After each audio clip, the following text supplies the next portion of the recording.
Olá amigas, olá amigos, eu sou Carlos Cabral e essa é a edição de 19 de abril do Zero News, o programa do Mente Binária, em que a gente trata dos acontecimentos de tecnologia e segurança mais relevantes da semana que passou. A Casa Branca emitiu na quinta passada, dia 15, uma ordem executiva que expulsou 10 diplomatas russos dos Estados Unidos e sancionou 32 entidades e indivíduos que tiveram relações com a Rússia em operações de interferência eleitoral e outras atividades de desinformação. No centro da crise estão os ataques contra a SolarWinds descobertos na virada do ano e sobre os quais falamos em várias edições do Zero News.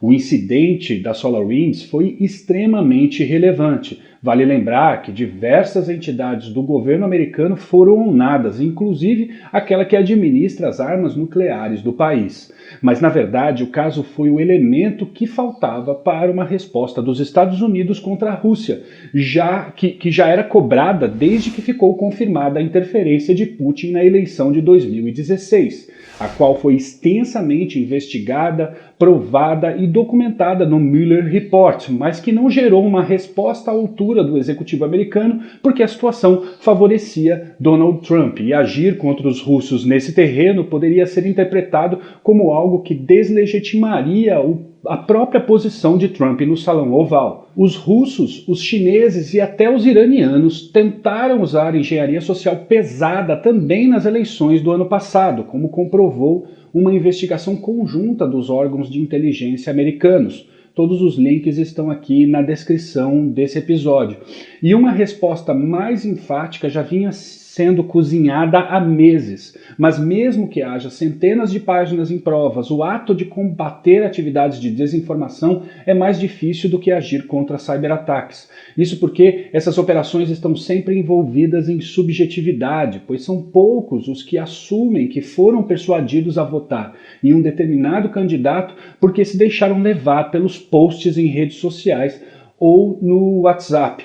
É cientificamente comprovado que as pessoas tendem a se considerarem mestres das suas escolhas e os enganados sempre são os outros. Já os ataques contra as entidades que usam a tecnologia da SolarWinds são muito mais objetivos, palpáveis e com resultados de investigação mais fáceis de mensurar. Por isso, se tornaram o pivô da recente resposta americana.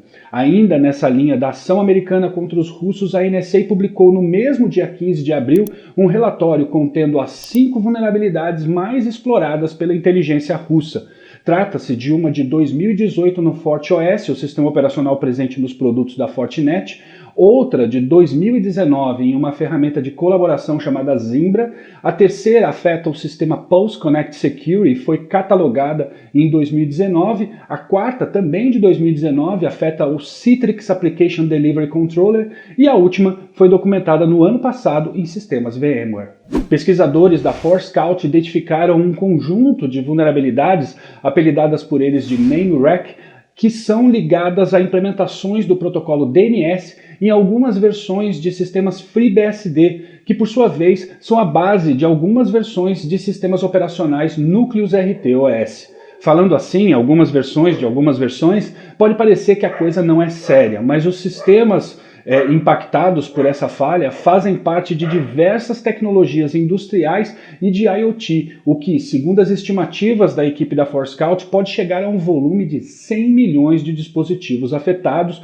vulneráveis a ataques de negação de serviço e execução remota de código. O problema reside em TCP/IP stacks ou em bibliotecas embutidas no firmware para suportar especificidades na conectividade com a internet e outras funções de rede. Estudos focados em TCP/IP stacks vêm sendo conduzidos por diversos pesquisadores nos últimos anos, resultando em vulnerabilidades que estavam escondidas há décadas. É o caso das falhas Ripple20, Urgent 11 e Amnesia 33. Agora, é aquela história, esperar os fabricantes se sensibilizarem e atualizarem os firmwares para que a gente possa ter um pouco de paz de espírito. A Capcom publicou uma atualização com o intuito de concluir uma série de 4 posts que prestam contas sobre o incidente ocorrido na empresa em novembro, em que operadores do ransomware Ragnar Locker forçaram a empresa a parar sua produção de jogos por conta da limitação do acesso à rede, pedindo 11 milhões de dólares para não vazarem 1 tera em dados roubados. No comunicado, a Capcom informa que o acesso não autorizado à empresa aconteceu em outubro do ano passado por meio de um dispositivo de VPN antigo cujo fabricante não foi revelado e que era usado como backup em sua subsidiária nos Estados Unidos. De lá, os atacantes conseguiram se movimentar lateralmente até obterem o controle dos sistemas na sede japonesa. E daí para frente, o roteiro é o mesmo que a gente já repetiu aqui várias vezes no Zero News. A Capcom afirma que não pagou o resgate. Semana passada foi semana de Patch Tuesday, o que deve ter tirado o sono de muitos sysadmin por aí. Em meio a 114 vulnerabilidades corrigidas, 4 delas de execução remota de código e com notas altíssimas no CVSS, afetando instalações on-premises do Microsoft Exchange, foram reportadas pela NSA. Trata-se de um movimento curioso, né? Porque o comum não são as agências de inteligência reportarem vulnerabilidades aos fabricantes. Pelo contrário, elas costumam usar esses zero days contra alvos de interesse. Em um outro movimento, tão curioso quanto, o FBI conduziu uma operação para desativar web shells em servidores Exchange que foram afetados pelas vulnerabilidades apelidadas como Proxy Logon, sobre as quais a gente já falou algumas vezes aqui no Zero News. De posse de mandados de busca, os agentes acessaram os servidores afetados pelo ataque, copiaram os web shells como evidência e os removeram dos servidores, fechando a porta para o atacante. Imagino que só assim mesmo para proteger algumas empresas com baixa maturidade em segurança. O Google lançou na semana passada o mecanismo de time-lapse no Google Earth que nos permite ver as transformações que ocorreram no planeta, sobretudo aquelas mudanças causadas por nós desde 1985.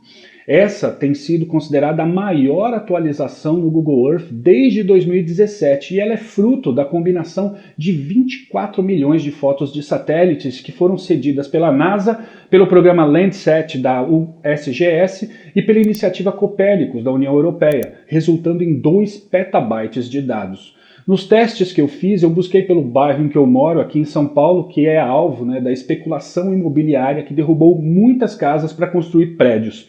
Eu não tive muito sucesso na minha busca porque a resolução das fotos ela não é boa para a gente notar as transformações no nível de um bairro e em cidades muito adensadas. Aí eu resolvi mudar a abordagem e busquei pelas cidades vizinhas de Tucumã e Ourilândia do Norte, no Pará, as quais são marcadas pelo garimpo e tiveram a sua história narrada na série Arrabalde, da revista Piauí. E aí sim eu consegui ver mudanças de um lugar que era só floresta, passou a ser um povoado e agora são cidades que contam até com aeroporto. Teste você também. Bom pessoal, por hoje é só. Não se esqueçam de curtir esse vídeo, compartilhar ele nos seus grupos, bem como acessar os canais do Mente Binária, tanto nas redes sociais como lá no Discord. Beleza? Então a gente se vê na semana que vem. Se protejam.